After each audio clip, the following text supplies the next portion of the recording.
부산진 믿음의 가족 여러분, 하나님의 은혜와 평강이 오늘도 여러분의 가정과 일터 가운데 충만하기를 소망합니다. 오늘 말씀은 에스겔서 45장 18절에서 46장 24절까지 말씀입니다. 오늘은 이 말씀 가운데 45장 18절에서 20절 그리고 46장 21절에서 24절까지 말씀을 읽도록 하겠습니다. 나머지 부분들은 혼자서 이렇게 차근차근 말씀을 읽어보시기를 바랍니다. 45장 18절에서 20절입니다. 여호와께서 이같이 말씀하셨느니라. 첫째 달 초하룻날에 흠없는 수송아지 한 마리를 가져다가 성소를 정결하게 하되 제사장이 그 속죄제 희생제물의 피를 가져다가 성전 문설주와 제단 아래층 네 모퉁이와 안뜰 문설주에 바를 것이요 그달 7일에도 모든 과실범과 모르고 범죄한 자를 위하여 역시 그렇게 하여 성전을 속죄할지니라. 그리고 이어서 46장 21절에서 24절까지입니다. 나를 데리고 바깥들로 나가서 나를 뜰 네 구석을 지나가게 하시는데 본즉 그 뜰 매 구석에 또 뜰이 있는데 뜰의 네 구석 안에는 집이 있으니 길이는 40척이요 너비는 30척이라. 구석의 네 뜰이 같은 크기며 그 작은 네 뜰 사방으로 돌아가며 부엌이 있고 그 사방 부엌에 삶는 기구가 설비되었는데 그가 내게 이르시되 이는 삶는 부엌이니 성전에서 수종드는 자가 백성의 재물을 거기에 삶을 것이니라 하시더라. 아멘.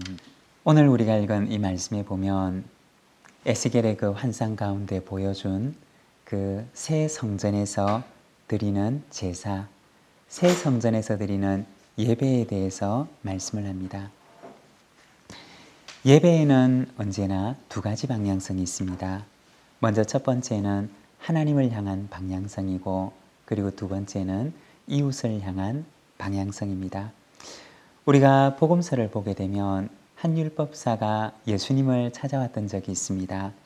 예수님, 율법 중에 어느 계명이 큰 계명입니까?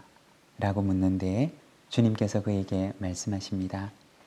첫째는 하나님을 사랑하는 것이고 둘째는 이웃을 내 자신과 같이 사랑하는 것이다 라고 말씀하십니다. 율법에도 언제나 두 가지 방향성이 있습니다. 하나는 하나님을 향한 방향성, 그리고 또 하나는 이웃을 향한 방향성입니다.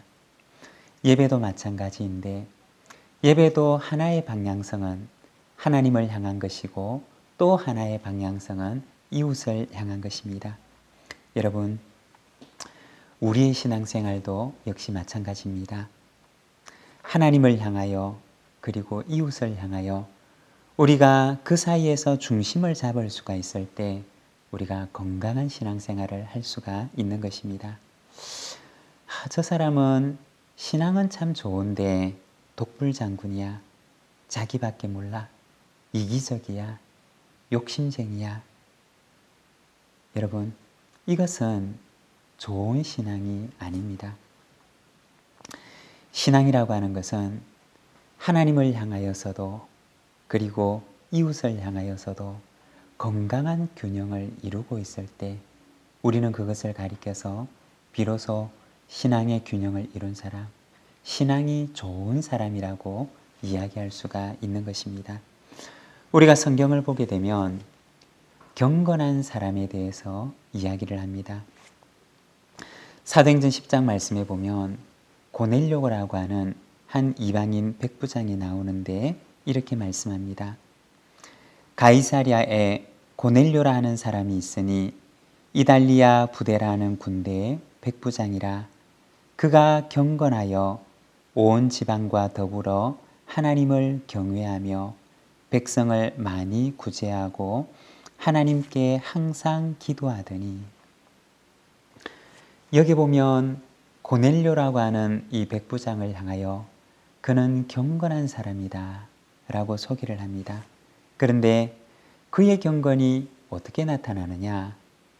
첫째는 하나님을 향하여서 하나님을 경외하며 하나님께 항상 기도하더니 라고 말합니다.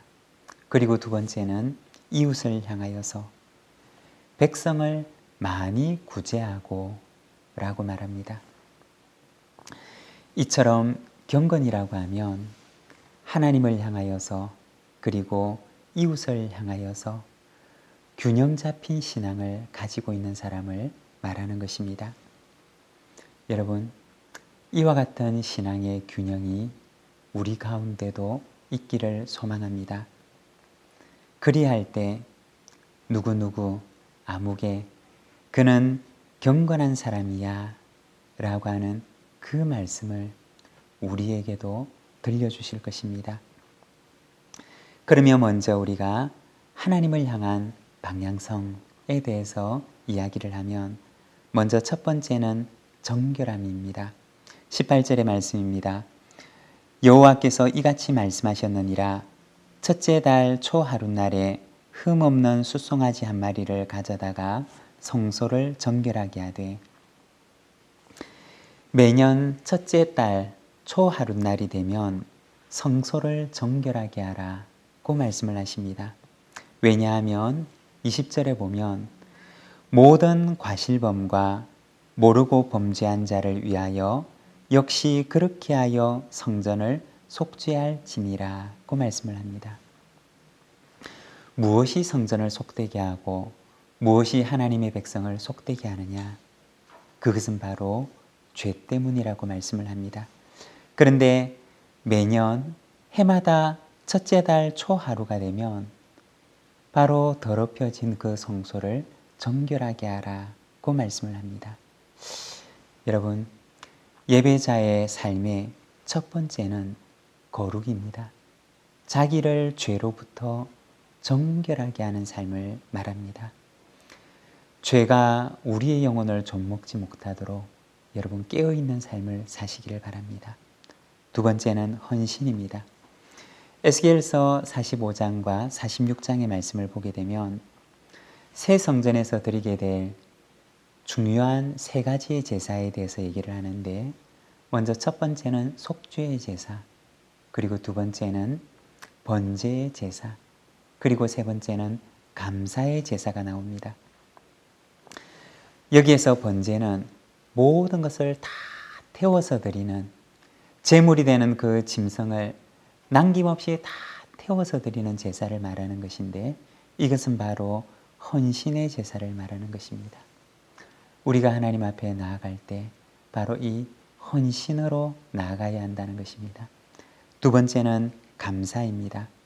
46장 2절의 말씀입니다. 군주는 바깥문 현관을 통하여 들어와서 문벽 곁에 서고 제사장은 그를 위하여 번제와 감사제를 드릴 것이요, 군주는 문 통로에서 예배한 후에 밖으로 나가고 그 문은 저녁까지 닫지 말 것이며, 백성의 대표가 되는 군주가 하나님께 와서 제사를 드리는데 온 백성을 대표하여서 감사의 제사를 드립니다.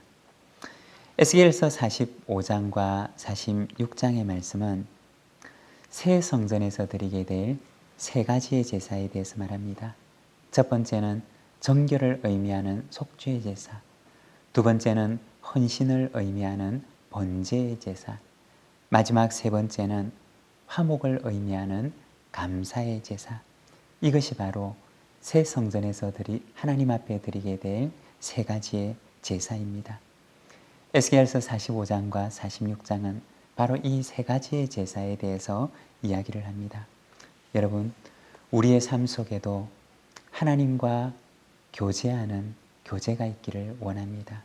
첫 번째는 정결함으로, 그리고 두 번째는 헌신으로, 그리고 세 번째는 감사로 하나님을 향하여 하나님과 교제하는 삶을 살아가시기를 바랍니다.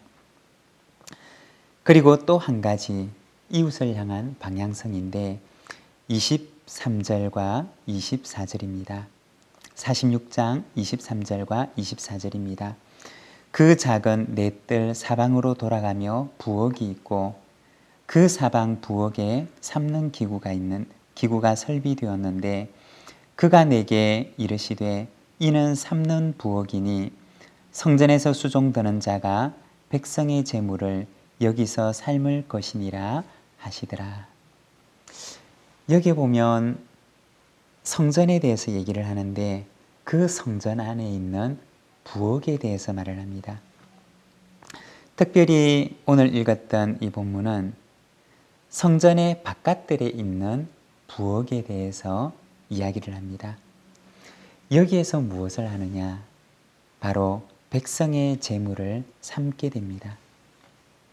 제사를 드린 이들이 하나님께 제사를 드리고 그리고 그 중에 일부를 함께 나누어 먹기 위해서 재물을 삼는 것입니다. 그리고 에스겔의 그 성전의 모습을 보게 되면 이 성전 안에 그 성전의 가장 그 바깥에 있는 그 바깥뜰의 삼면에는 30개의 방들이 있습니다. 그리고 이 방들에서 예배에 참여했던 백성들이 바로 이 제물을 나누어 먹게 됩니다. 이처럼 성전 안에는 예배를 드린 백성들이 제물을 함께 나누어 먹는 교제의 공간을 마련해 두었던 것입니다. 예배는 언제나 두 가지의 방향성을 가집니다. 먼저 첫 번째는 하나님과 교제하는 삶, 그리고 두 번째는 이웃과 교제하는 삶. 여러분, 우리의 삶 가운데도 우리의 하루 가운데도 이처럼 하나님을 향하여서 이웃을 향하여서 균형 있는 영성을 갖춘 저희들의 삶이 되기를 소망합니다.